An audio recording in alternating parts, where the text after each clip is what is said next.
6 years of my life went into that place.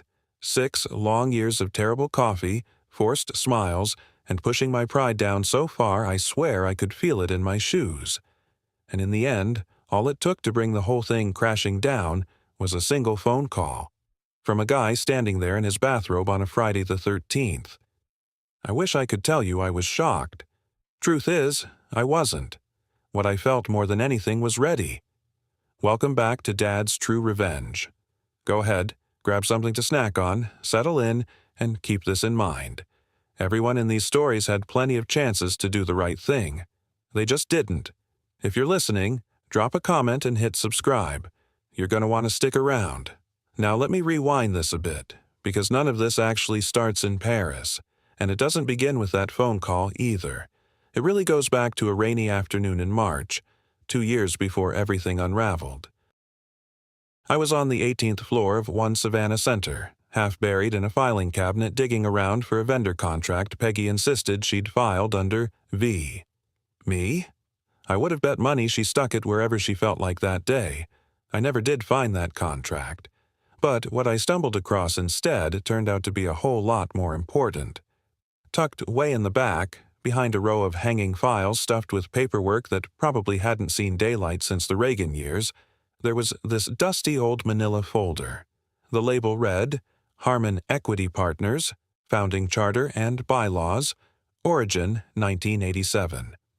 I almost slid it right back where I found it. Almost. To this day, I'm not completely sure what made me stop and actually sit down to read it. Maybe I was bored. Or maybe it was something deeper than that. Something older. Something that had been building for years. See, working for your father-in-law isn't just a job. It's a constant reminder of exactly where you stand in someone else's world. And Victor Langford made sure I understood my place from the very first night Shelby introduced us, 17 years ago, at a dinner party over in Ardsley Park. When she brought me over, Buck gave me this slow once-over, like I was a used car he didn't even ask to test drive. Then he said, "So, you're the one Shelby's been hiding.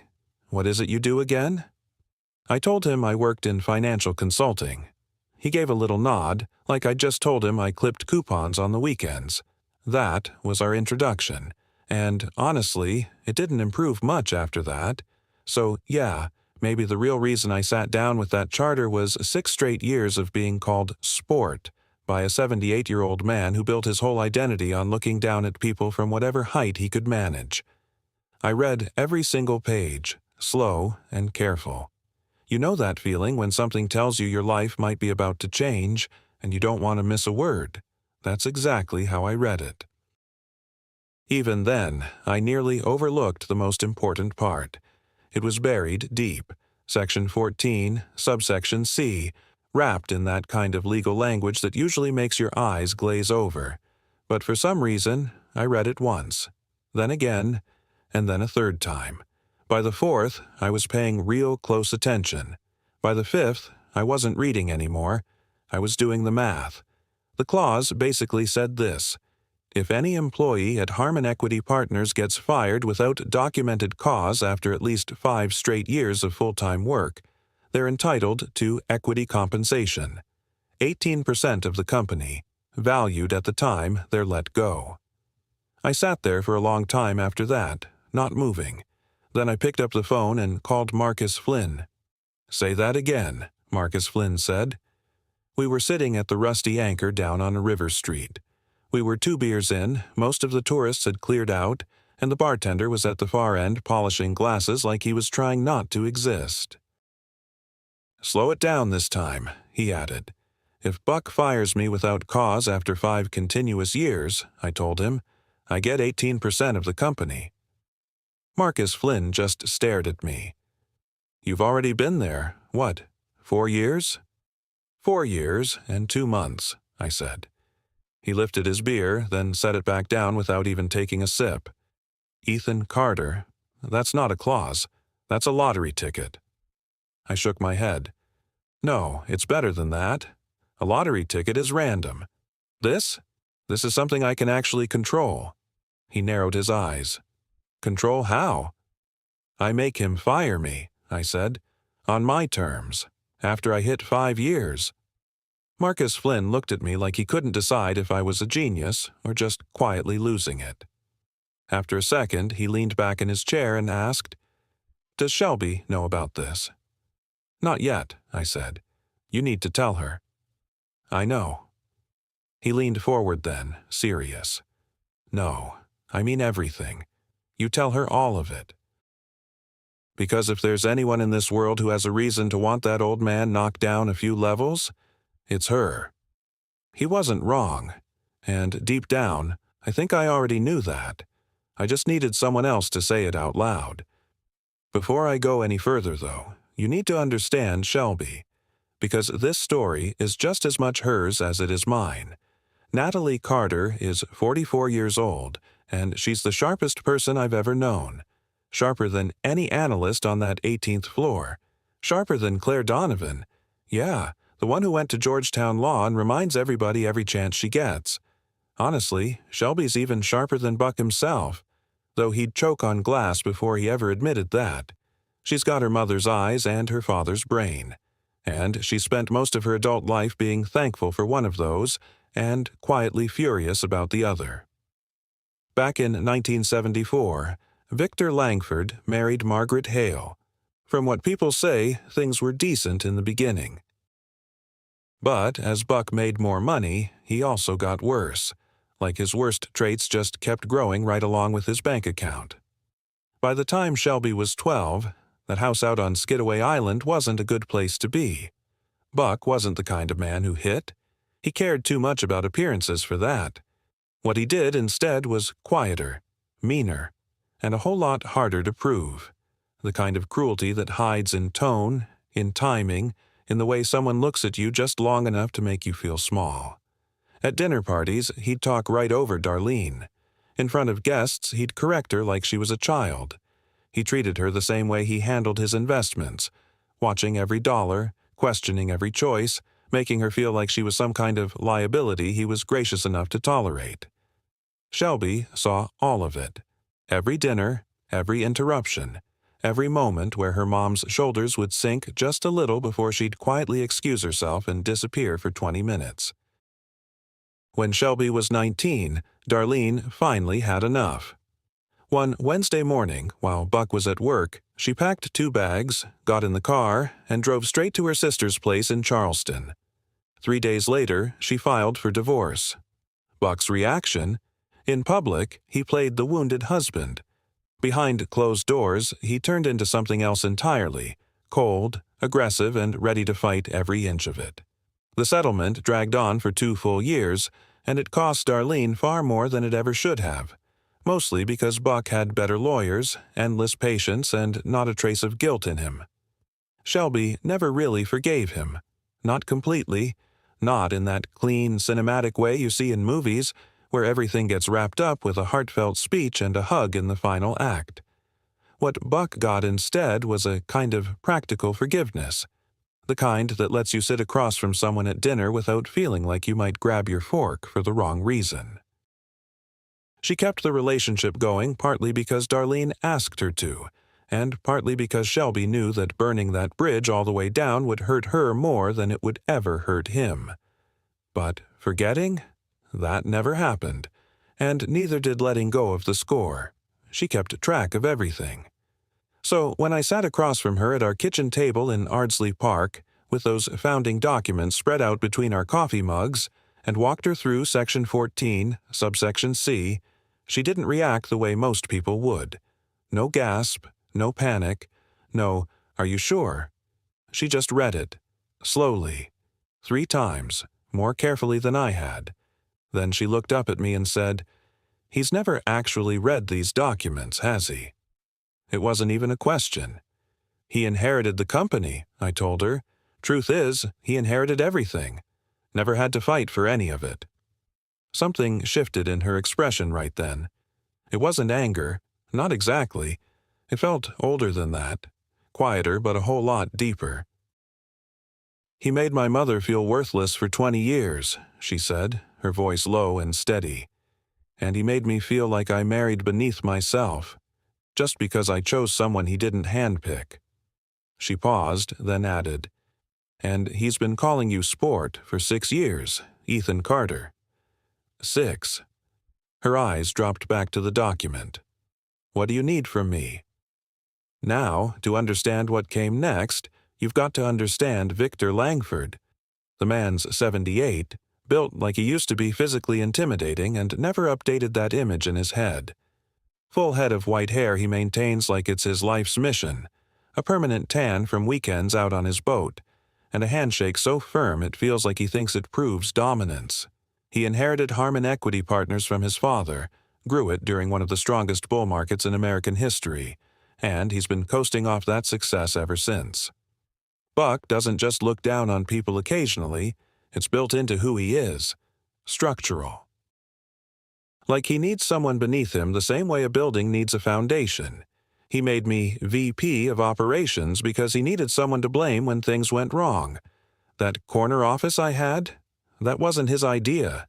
That was Shelby pushing for it at a family dinner, and Buck couldn't say no with the ghost of Darlene hanging over the table. And by that, I don't mean she was actually there. I mean the idea of her, the version of her that moved on to Charleston, built a better life, and never looked back. At the company Christmas party, in front of 43 people, Buck once called me one of the good ones, like he was doing me a favor. Truth is, the man had no clue what was quietly building right under his nose. The plan itself came down to two things: patience and pressure. I needed to hit my 6th year with a spotless record on paper, while at the same time making myself just irritating enough to keep Buck on edge. Not enough to fire me for cause, but just enough to keep him simmering.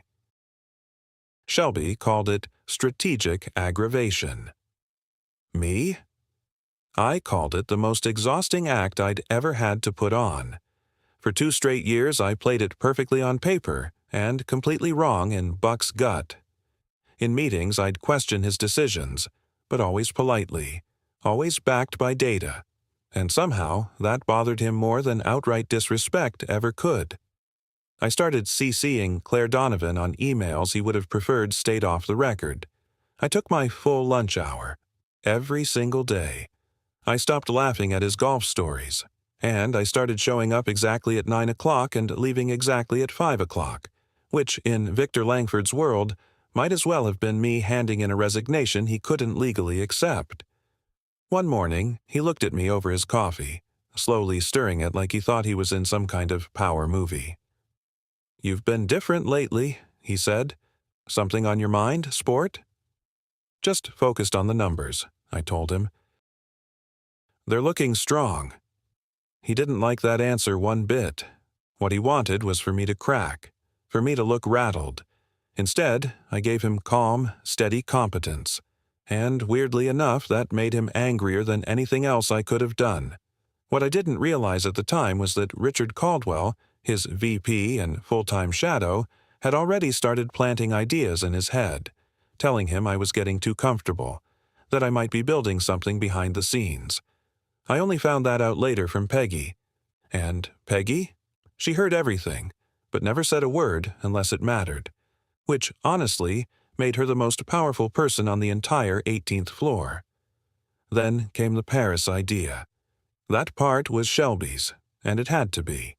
She brought it up during Sunday dinner at Buck's place, one of those houses that has a name instead of a street address. And she did it the way she always did, quiet, smooth, no build-up. Just dropped it into the conversation like it was nothing. "Ethan Carter's never taken a real vacation," she said, casually refilling her water. 6 years, not even a long weekend. I want us to go to Paris. 2 weeks. Olivia Grant, Buck's second wife, a kind woman from Augusta who'd learned real quick not to voice opinions at the table, lit up immediately. Oh, how romantic. Buck didn't look up. He just kept cutting into his steak. 2 weeks is a long time to be gone. HR confirmed he has 31 unused vacation days, Shelby said. Donna already approved it. Then she looked at me. Right? Fully approved, I said, taking a slow sip of sweet tea like it was the easiest thing in the world. Buck finally looked at me then. held my gaze just long enough to say what he didn't want to say out loud. I held it back, long enough to be confident, not long enough to challenge him. He went back to his steak. "Have fun," he said, like it cost him something to say it. Truth is, it cost him everything. He just didn't know it yet. We landed in Paris on Friday, June 6th. Shelby and I stood out on the balcony of our hotel overlooking the Seine. She tapped her wine glass lightly against mine. "How many days?" she asked. "8, I said. "Then he calls." "You sure?" she said, smiling a little. "Marcus Flynn gave him 72 hours before he snapped," I told her. "I'm giving it 8 days. I know him better." She smiled then, a real one, the kind I'd learned to notice because 6 years of Sunday dinners with Victor Langford had made those moments rare enough to count. On day 2, I sent Buck a picture of the Eiffel Tower. Caption, "Incredible city. Highly recommend." No reply. By day 4, I had Peggy quietly reschedule 3 meetings for the following week. I knew exactly how that kind of information would travel, through Trevor Mills, straight to Buck, the same way water always finds its way downhill.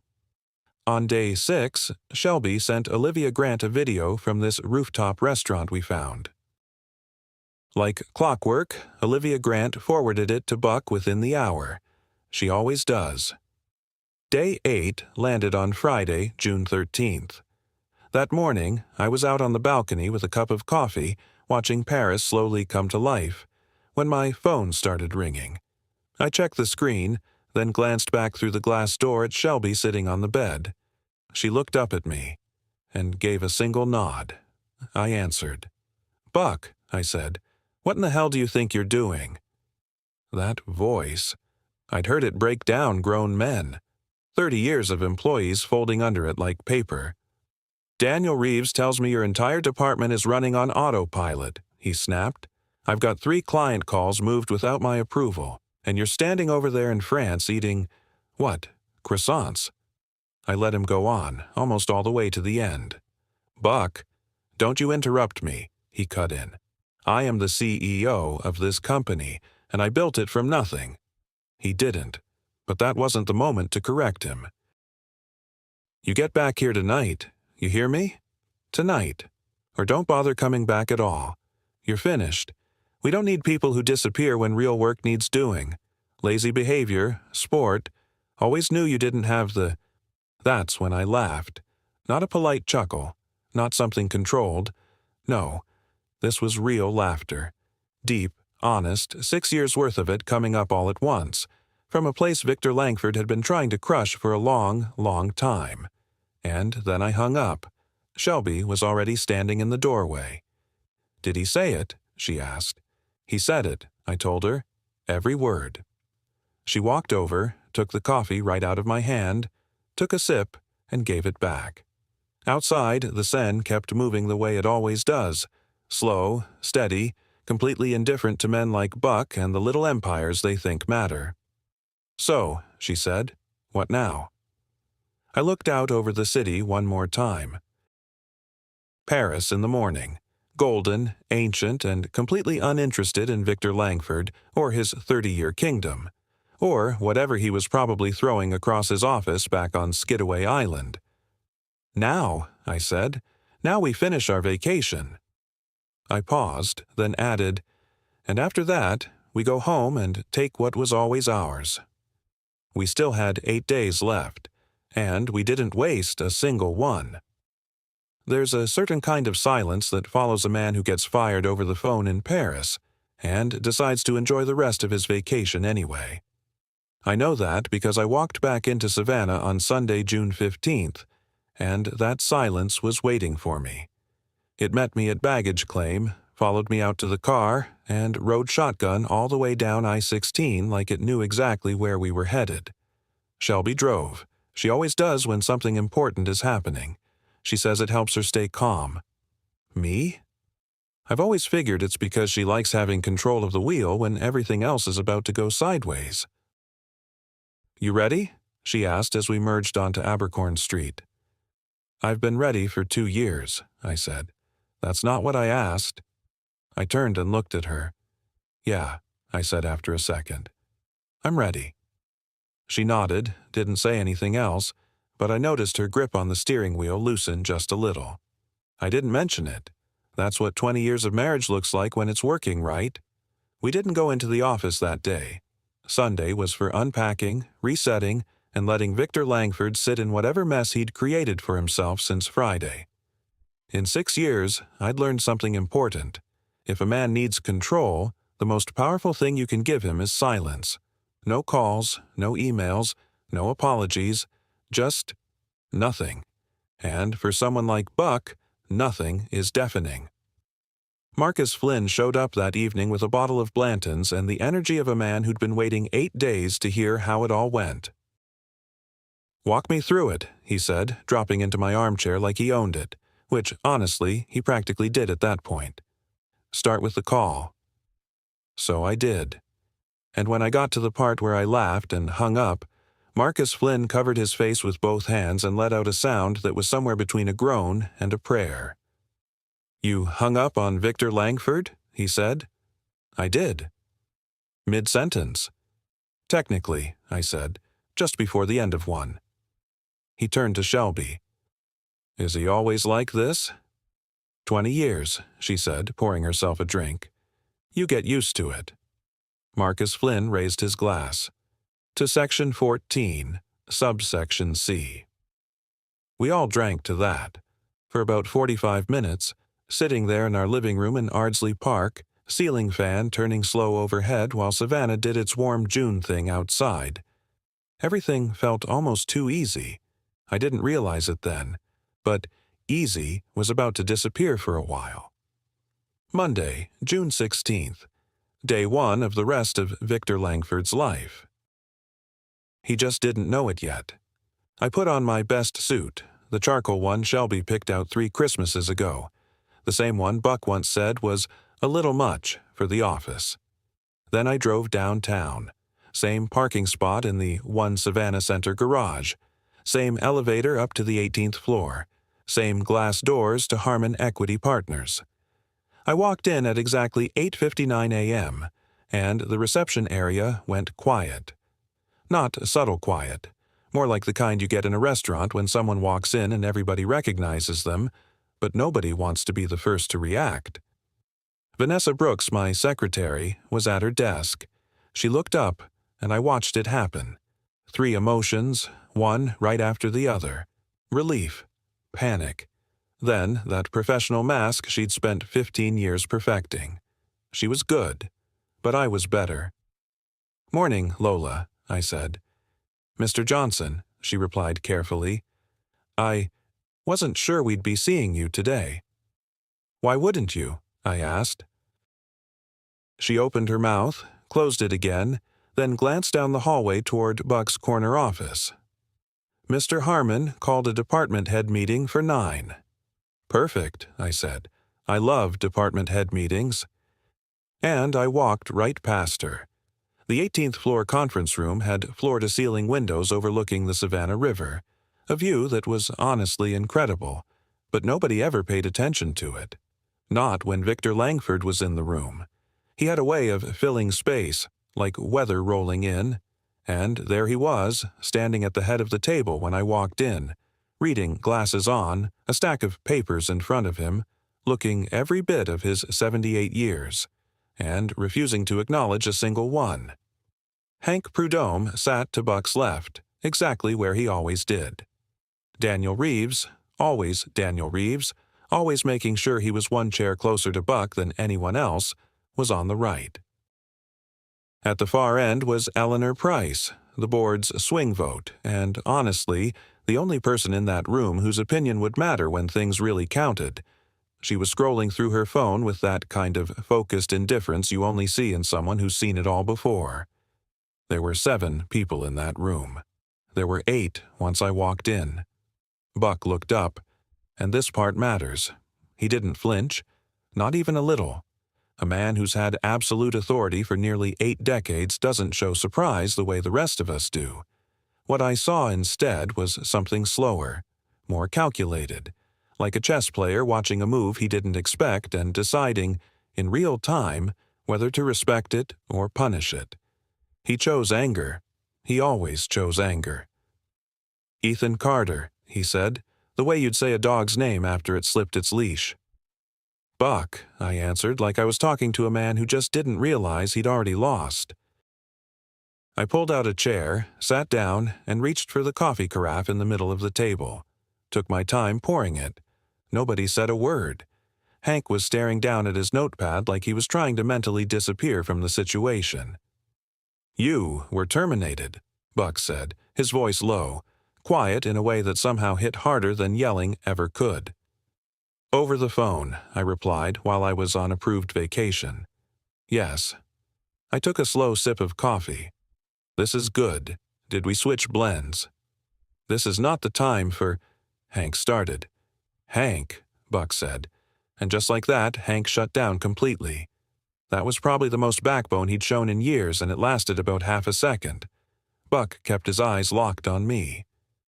"You were terminated," he repeated, "which means you no longer work here, which means this is not your meeting, and that is not your coffee."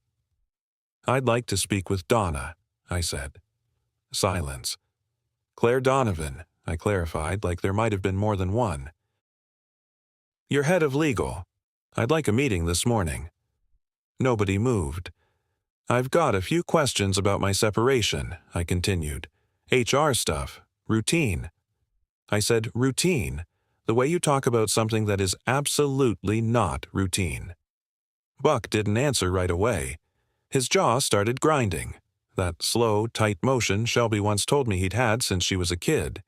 Usually right before things got loud. Or cold. "Get out of my building," he said.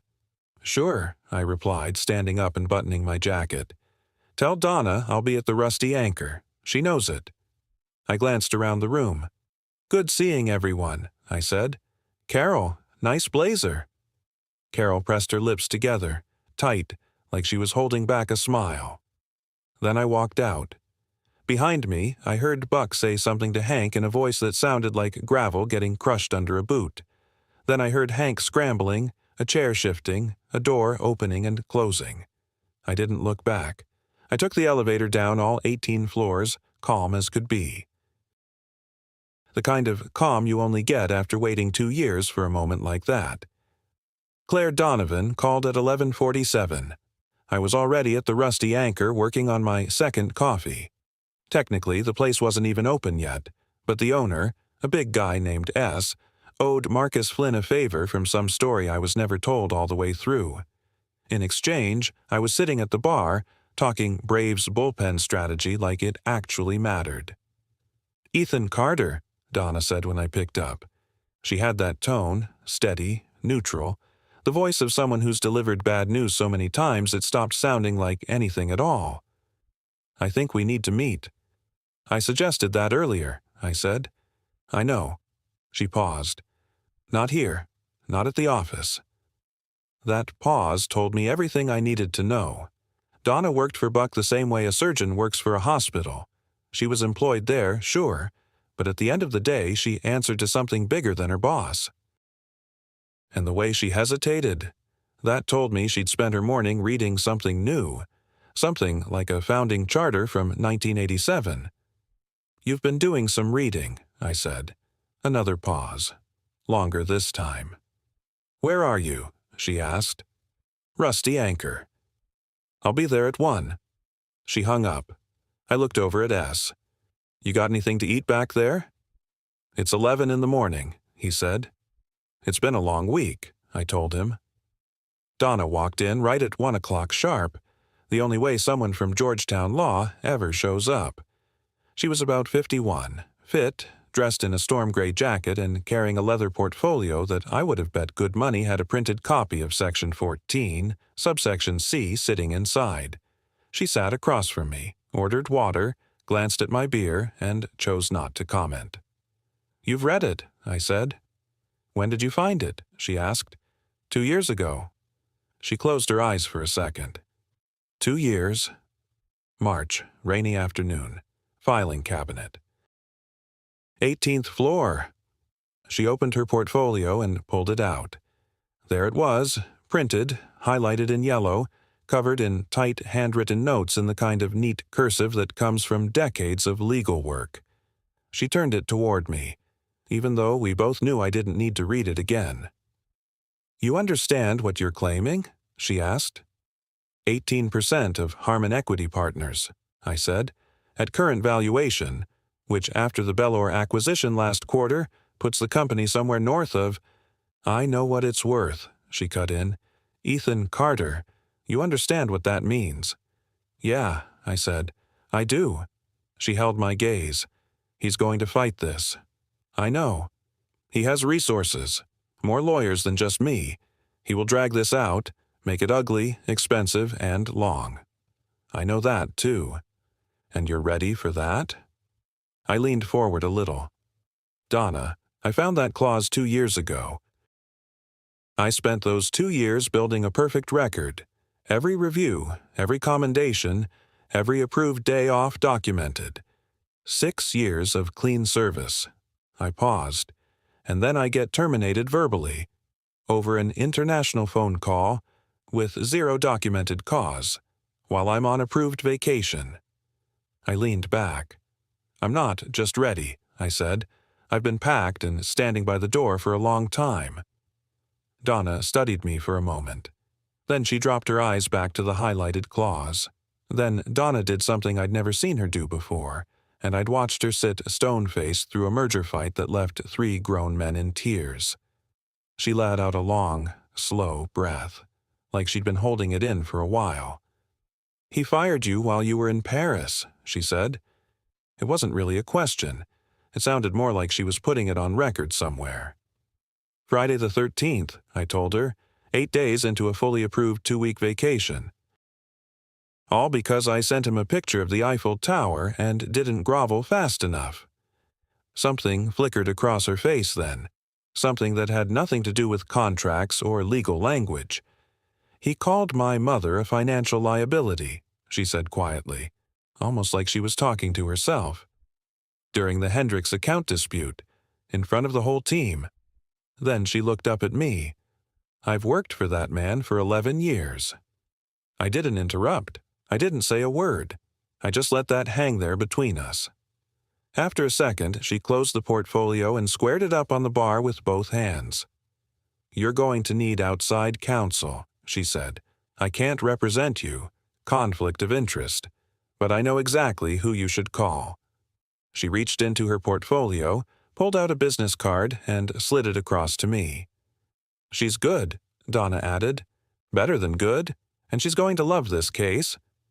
I picked up the card and looked it over.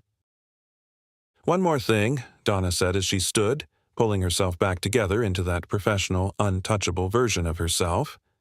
"The board meets Thursday. Regular quarterly session. Eleanor Price runs governance." She held my gaze just a second longer than necessary. "Attendance is open to any active stakeholder." Then she picked up her water, took a single sip, set it back down, and walked out. I sat there for a while, turning that business card over in my hand. Then I called Shelby. "It's moving," I said when she answered. "How fast?" I glanced down at the card again, then out the window at the Savannah River.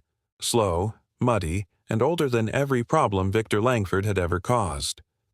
"Faster than he can keep up with," I told her. On the other end of that line was my 44-year-old wife, a woman who had watched her father tear her mother down piece by piece at dinner tables, who had spent 20 years maintaining a relationship with a man who treated her like part of his legacy instead of his daughter, who had read Section 14, subsection C, and felt something shift for good. She laughed, not politely, not carefully. She really laughed. And somewhere across town, up on the 18th floor of 1 Savannah Center, I'd bet good money Victor Langford's jaw was grinding again. Good, let it grind. Thursday was 4 days away, and I had a board meeting to get ready for. 6 years of being called sport. 6 years of bad coffee, fake gratitude, and biting my tongue in rooms where things should have been said out loud. 6 years of watching a 78-year-old man run his company like he'd been personally appointed by God. Thursday showed up the way it always does. Quiet, routine, like nothing important was about to happen. I was up at 5:30 that morning. Showered, dressed, standing in the kitchen in that charcoal suit while Savannah dragged itself through another humid morning outside the window. Shelby came downstairs at 6. She didn't say good morning. She just walked to the cabinet, grabbed 2 mugs, and poured. "Today," she said. Not a question. "Today," I answered. We stood there and drank our coffee in silence. Honestly, it was the most married we'd ever felt in 20 years, and that's saying something. I got there at 8:40, with outside counsel beside me. Alexandra Pierce, Donna's recommendation. 53 years old, 38 wins out of 41 cases. The kind of woman who walks into a room like she already knows how the story ends. We rode the elevator up to the 18th floor. Vanessa Brooks looked up, saw both of us, and immediately reached for her phone. "Don't bother," I told her. "We know the way." Buck was already at the head of the conference table when we walked in. Hank on his left, Daniel Reeves on his right, Eleanor Price at the far end, reading glasses on, legal pad in front of her, looking like someone who'd been waiting for this meeting longer than she'd ever admit. Victoria didn't waste a second. She walked in and placed 12 bound copies of Section 14, subsection C on the table. No speech, no build-up, just paper. The room read, and then the room went quiet. I watched Buck's jaw start grinding again. "This is a stunt," he said. "It's a clause, Mr. Harmon," Victoria replied, calm as anything, the kind of tone a teacher uses when correcting someone who should already know better. "A legally binding clause in your own founding documents." She gestured lightly toward me. "Mr. Johnson was terminated without documented cause after 6 years and 4 days of continuous full-time employment. The requirement is 5 years. She paused. "The math here isn't complicated." "I want Donna in this room," Buck snapped. Right on cue, the door opened. Claire Donovan walked in and took a seat dead center at the table. Not on Buck's side, not on mine. That alone told everyone everything they needed to know. "Tell them it's unenforceable," Buck said. Donna looked down at her notes, then back up. "It is enforceable," she said. "I've spent the last 3 days trying to find a way to say otherwise. I can't." She said it the way doctors deliver bad news.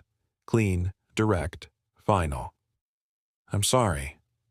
Something shifted in Buck's face then. Something I had never seen in 6 years. It was the look of a man who had just run out of space. And like men like him always do when they're cornered, he made it personal. "You never belonged here," he said, his voice low and controlled, the same tone that used to send Darlene away from the dinner table. "I gave you that job because my daughter asked me to. You've been a passenger since day one, a well-dressed, ungrateful passenger." He leaned forward slightly. "And now you want to stand here and claim 18% of something you had nothing to do with building?" Dad. Every head in the room turned. Shelby was standing at the back. She'd been there the whole time, sitting quietly off to the side where everyone had assumed she was just one of Victoria's associates. She stepped forward, smoothing her jacket, walking toward the center of the room with calm, steady purpose, the kind that only comes from waiting a lifetime for a moment like this. Buck's expression shifted again, complicated this time. "I watched you make Mom leave the table," Shelby said, her voice quiet, but steady. "Every Sunday for 7 years. She paused. She'd come back 20 minutes later with her eyes too bright. And he just kept right on talking, like she didn't even matter enough for him to pause mid-sentence. She stopped about 5 feet away from him, steady and unshaken. I remember watching her pack 2 bags and drive off to Charleston, because staying had become something she physically couldn't force herself to do anymore. And after that, you spent 2 full years making her pay for leaving. She looked at her father the way you look at something you finally decided to set down for good. You handed Ethan Carter that job out of pity, called him sport for 6 straight years, and told a room full of people he was one of the good ones, like he needed your approval just to exist. Her voice never got louder. That was what made it hit so hard. You built this company using your father's money and your employees' dignity, and today it all came crashing down because you fired your own son-in-law from Paris on a Friday the 13th, all because a picture of the Eiffel Tower bruised your ego. She paused for a moment, letting it settle. I love you because you're my father, but I have never once been proud of the man you are. Then she turned and walked calmly back to her seat. Eleanor Price cleared her throat, breaking the silence.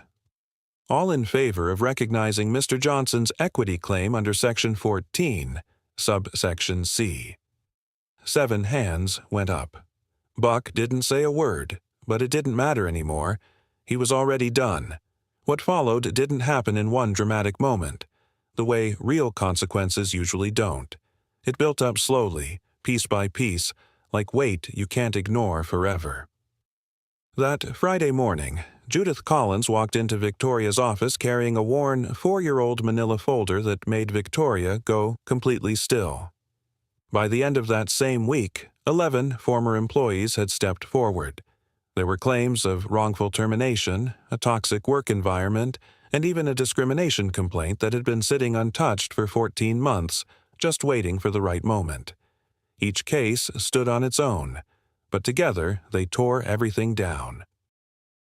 Buck's legal bills kept piling up by the day, and eventually even his attorneys stopped trying to soften the reality of the numbers. The following Thursday, the board voted to remove him. He held off on selling his equity for 2 weeks, digging in the way a man does when he knows selling means admitting defeat. But pride gets expensive, and sooner or later the numbers win. So he sold, quietly, to Eleanor Price on a Thursday afternoon. No ceremony, no photos for the lobby wall, just a signature on paper in a building that had already moved on without him. 2 weeks later, I sold my 18% to Eleanor Price as well. Marcus Flynn asked me why, 3 times, getting louder each time, but my answer never changed. I never wanted the company. What I wanted was the clause. I wanted a man who had spent his entire life making others feel small to finally be brought down to the same level as everyone else. And that had already happened.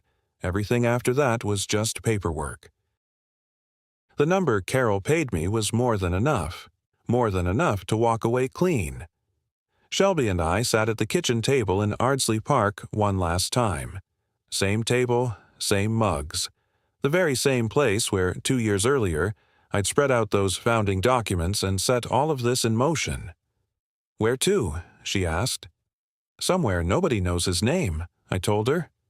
She looked out the window at the oak trees, the Spanish moss, and 12 years of Savannah light. Then she set her mug down. "I'll start packing," she said. By August, we were gone. Darlene heard the whole story from Shelby over the phone. When Shelby finished, her mom stayed quiet for a moment. Then she said, calm and certain, like someone who had earned every word, "I always knew that man would eventually run out of people willing to shrink themselves for him." Then she asked if Shelby wanted to come visit Charleston for a long weekend. Shelby said yes before she even finished asking. Marcus Flynn kept calling every Sunday, no matter where we ended up. One evening, a few months after we'd left, he asked me if I missed any of it. I thought about the 18th floor, the charcoal suit, and that filing cabinet on a rainy afternoon where it all started. "Not even a little," I said. "Some men spend their whole lives building kingdoms." Victor Langford built his over 30 years, and lost it all on a Thursday in July because he called his son-in-law a lazy pig from Paris and couldn't even finish the sentence before the line went dead. 6 years of sport. 1 clause, 1 patient man, and a woman who had been keeping score since she was 12, and never missed a single mark. If you enjoyed this story, go ahead and hit that like button and subscribe for more real, raw, family-centered stories. And, as always, thanks for being part of this space.